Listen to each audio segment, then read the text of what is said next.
And this is something that can be explained, after all.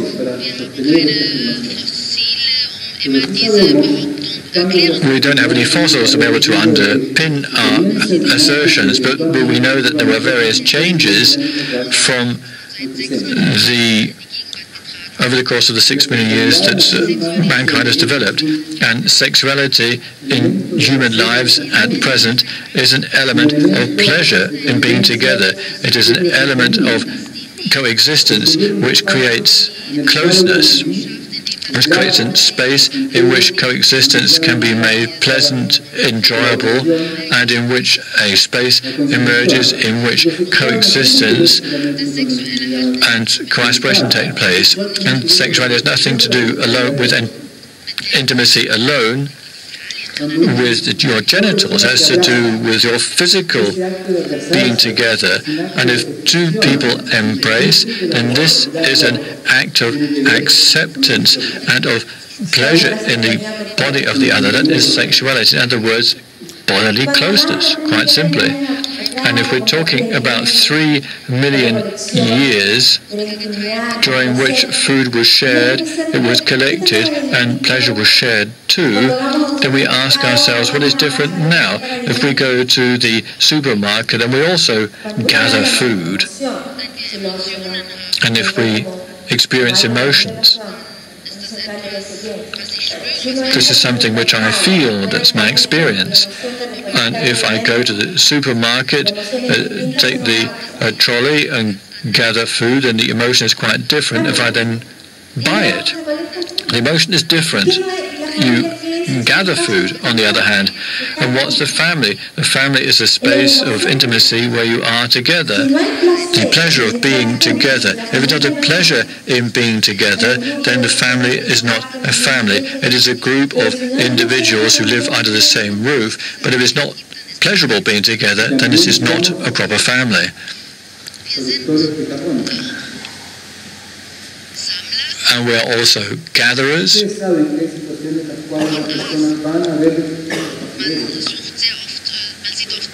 Of carrion.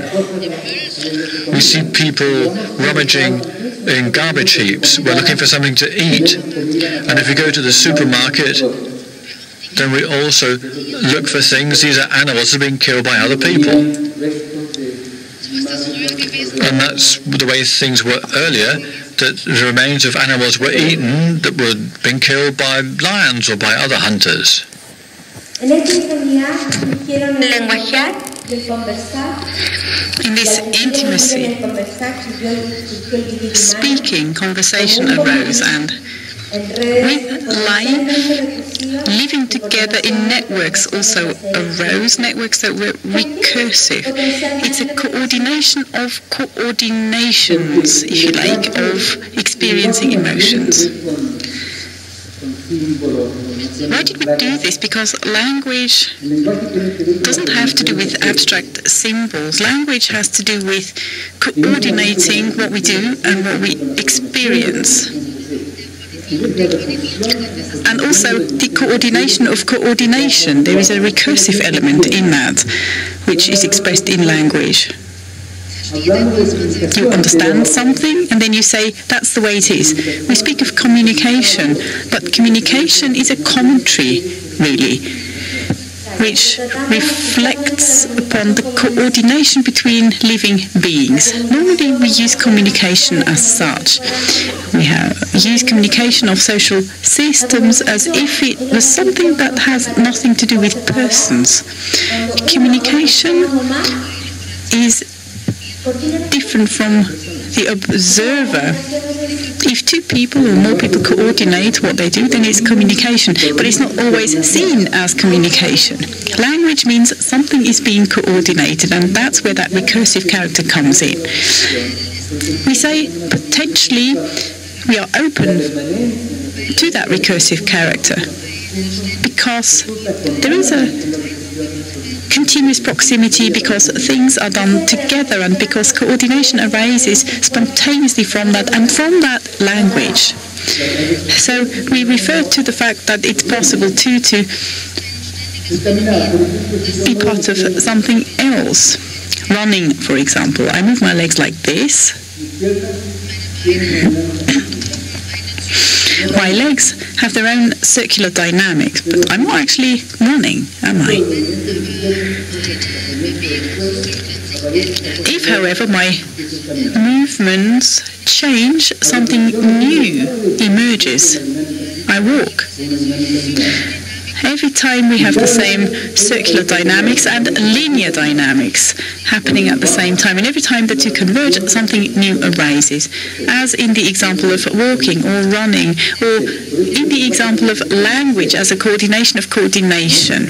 So language has to do with doing. It's nothing abstract. It is always linked to doing. I'm going to call up Humberto. Hello? Hello? Who am I speaking to? Hello? I can't do it. I've got to try again. She says there is no communication. Hello?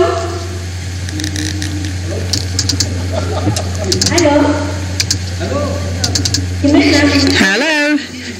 Who's speaking? Oh, it's Ximena. Who am I speaking to? I tried for ages to call you. Oh, great. Well, where are you? Oh, I'm in Berlin. Berlin? Me too. I don't believe that.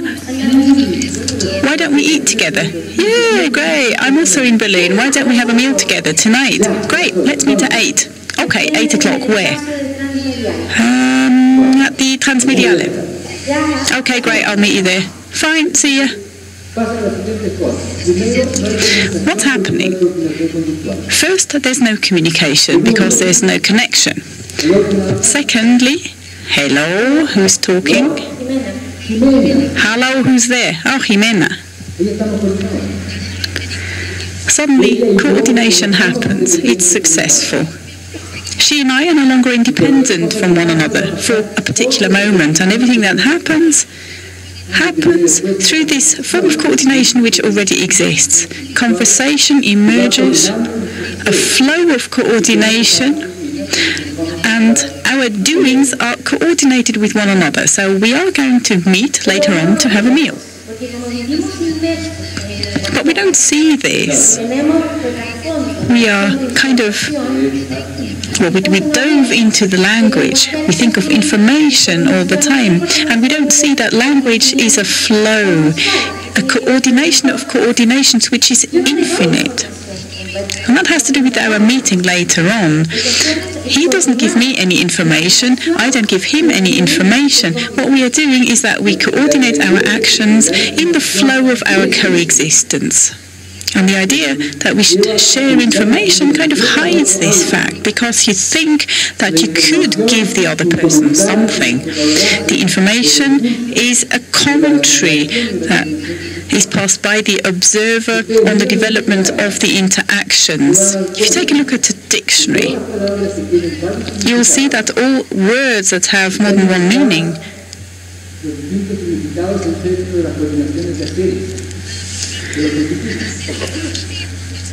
that all those words are listed there, and that you can connect those different meanings with one another. It's interesting, we don't often see this.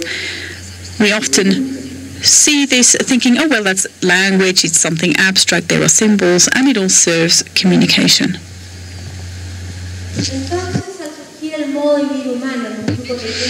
So if human manner of living began in this small group of bipedal primates that live together in love, that is really the origin of our human families.